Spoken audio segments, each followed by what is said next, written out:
இன்று உலகமே வியக்கிறது, இப்பேற்பட்ட மனிதர்களும் இந்த பூவுலகில் இருக்கிறார்களா என்று. ஆமாங்க, உங்களோட சேர்ந்து நானும் அந்த வியப்போடு தான் இந்த காணொலியை பார்த்துக்கிட்டு இருக்கேன்.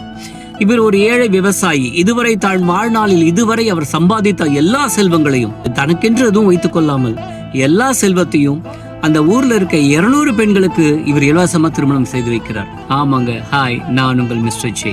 சாதாரண திருமணம் செஞ்சு வச்சார் நினைக்கிறீங்களா? அதுதாங்க இல்ல. விலை உயர்ந்த இருசக்கர வாகனம், சோஃபா செட்டு, பாத்திர பண்டங்கள் அத்தனையும் கொடுத்திருக்காரு. வாழ்நாளில் இதுவரை அவர் சம்பாதித்ததை எல்லாம் இடத்துல போட்டிருக்காரு. அந்த இடத்த இன்னைக்கு 200 பெண்களின் வாழ்க்கையில போட்டிருக்காருன்னா, இப்பேற்பட்ட மனிதர்களும் இந்த மண்ணில் வாழ்கிறார்கள். அவர்களோடு சேர்ந்து நாமும் வாழ்ந்து கொண்டிருக்கிறோம், நாமும் பயணித்துக் கொண்டிருக்கிறோம் சொல்லும் போது, நல்லார் ஒருவர் உளரேல் அவர் பொருட்டு பெய்யுமா மழைங்கிற மாதிரி இவர்களால் மட்டும்தான் பூமி இன்னும் இந்த ஈரத்தை சுமந்து கொண்டிருக்கிறது என்று நான் நம்புகிறேன்.